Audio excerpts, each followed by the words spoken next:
জাতীয় সংসদ ভবনের দক্ষিণ প্লাজায় আজ দুপুর 2টায় অনুষ্ঠিত হবে ওসমান হাদির নামাজে জানাজা। মানিক মিয়া এভিনিউ থেকে আমাদের সাথে যুক্ত হচ্ছেন সুলতান মাহমুদ আরিফ।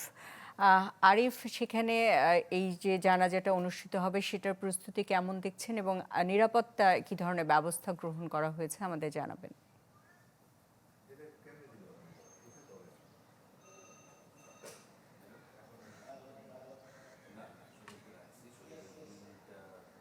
সুস্মিতা, ইনকিলাব মঞ্চের যে আহ্বায়ক শরীফ ওসমান হাদির, আপনি যেমনটি বলছিলেন যে আজকে দুপুরের পরে তার জানাজাকে কেন্দ্র করে ইতিমধ্যে সংসদ ভবন এলাকার যে সড়কগুলো রয়েছে, সামনের যে সড়কগুলো, সেই সড়কগুলোতে আইনশৃঙ্খলা বাহিনীর যে নিরাপত্তা ব্যবস্থা সেটিকে জোরদার করা হয়েছে এবং পাশাপাশি যে সংসদ ভবনের সামনে আপনি দেখতে পাচ্ছেন যে আনসার সদস্যদের যে উপস্থিতি সেটি কিন্তু দেখানো হচ্ছে এবং আনসার সদস্য, পুলিশ সদস্য ইতিমধ্যে এখানকার যে সার্বিক যে নিরাপত্তার যে ব্যবস্থা সেটি কিন্তু করা হচ্ছে। এবং সকাল থেকেই আমরা দেখেছি আজকে শরীফ ওসমান হাদির জানাজা অংশগ্রহণ করতে সাধারণ মানুষের যে উপস্থিতি সেটি কিন্তু দেখা যাচ্ছে এবং সাধারণ মানুষজন ধীরে ধীরে এখানে আসছেন এবং আমরা ঠিক বেশ কয়েকজনের সাথে আমরা কথা বলেছি, আমরা দেখেছি যে তারা একেবারে অজয়পড়া গ্রাম থেকে তারা আজকে জানাজা অংশগ্রহণ করার জন্য তারা এখানে এসেছেন এবং দূর দূরান্ত থেকে অনেকেই কিন্তু ইতিমধ্যে এখানে আসছেন। বলা যায় যে এটি যখন সকাল সবেমাত্র 9টা বাজে, এটি যখন আরও সময় গড়াবে এখানে কানায় কানায় ভরপুর হয়ে যাবে, এটাই বলা যাচ্ছে। আর এছাড়া আজকের শরীফ ওসমান হাদির জানাজায় প্রধান উপদেষ্টা সহ উপদেষ্টা মণ্ডলীর যে সমস্ত সদস্যরা রয়েছেন অন্তর্বর্তীকালীন সরকারের, তাদের সবাই কিন্তু আজকে শরীফ ওসমান হাদির জানাজায় উপস্থিত থাকার কথা এবং বিভিন্ন রাজনৈতিক যে নেতৃবৃন্দ রয়েছে সমস্ত দল মত নির্বিশেষে সবাই কিন্তু আজকে এই জানাজাতে উপস্থিত থাকার কথা।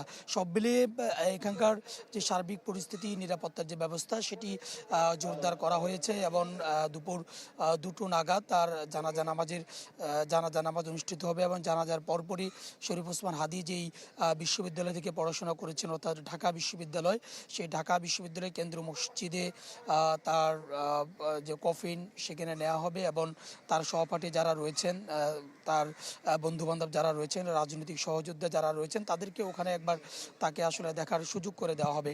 এবং এছাড়া যেমনটি জানেন যে গতকাল ঠিক 5টা 48 সিঙ্গাপুর থেকেই মূলত শরীফ ওসমান হাদির যে এয়ার অ্যাম্বুলেন্সটি রয়েছে সেটি বাংলাদেশে এসে পৌঁছে তার যে মরদেহবাহী যে বাহনটি ছিল এবং এরপর সেখান থেকেই তাকে হৃদরোগ ইনস্টিটিউটে আনা হয় এবং বর্তমানে শরীফ ওসমান হাদির মরদেহ হিমাগড়ে রাখা হয়েছে এবং সেখান থেকে আনার পরেই কিন্তু আসলে কাউকে দেখার সুযোগ দেওয়া হয়নি এবং বলা হয়েছে যে তার যে মরদেহ সেটি জানাজার পরে আজকে দুপুর 2টোর পরেই মূলত তার যে সহযোদ্ধা এবং রাজনৈতিক যে সহযোদ্ধা রয়েছে, তার সহপাঠী রয়েছে, তাদেরকে দেখার সুযোগ করে দেবেন। এবং দেখতে পাচ্ছেন যে ঠিক আজকের জানাজাকে কেন্দ্র করে মূলত নিশ্চিদ্র যে নিরাপত্তার যে ব্যবস্থা সেটি কিন্তু করা হয়েছে এবং অন্তর্বর্তীকালীন সরকারের প্রধান উপদেষ্টা ডক্টর মোহাম্মদ ইউনূসের পক্ষ থেকেও বলা হয়েছে যেন আজকের জানাজায় যারা উপস্থিত হবেন তারা যেন কোনো ব্যাগ কিংবা ভারী কোনো জিনিস যেন এখানে না আনে, এটি সতর্কতার জন্য বলে দেওয়া হয়েছে।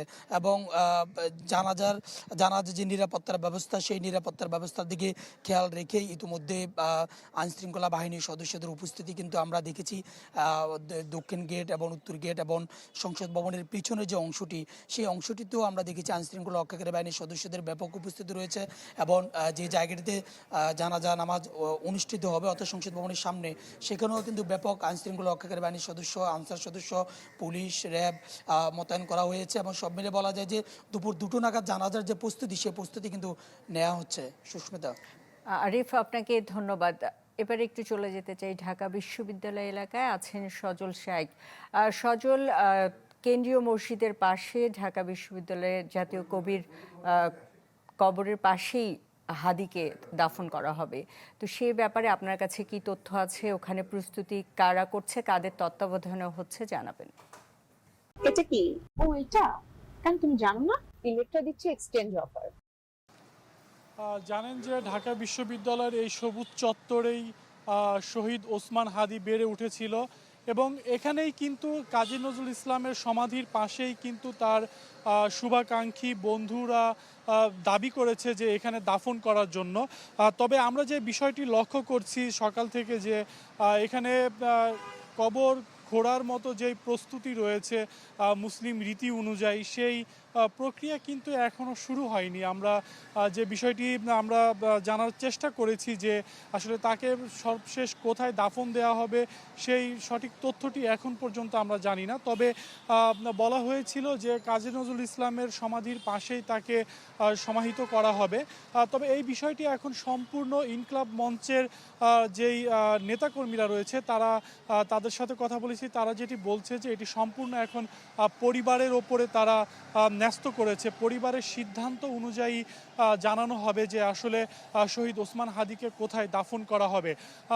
এছাড়া যদি আমি বলি যে তার যেই অনুসারীরা বা তার যেই মতাদর্শের যেই মানুষ রয়েছে ওসমান হাদির, তারা কিন্তু এখানে আসছে এবং বিভিন্ন দূর দূরান্ত থেকে ঢাকার আশপাশ থেকে মানুষ শাহবাগ ঢাকা বিশ্ববিদ্যালয় এই এলাকাতে এসে জড়ো হচ্ছে। তাদের উদ্দেশ্য একটাই যে ওসমান হাদির জানাজার জন্য তারা এসেছে এবং জানাজা পরবর্তী যেই একটি সমাবেশ রয়েছে সেই সমাবেশে তারা অংশগ্রহণ করবে।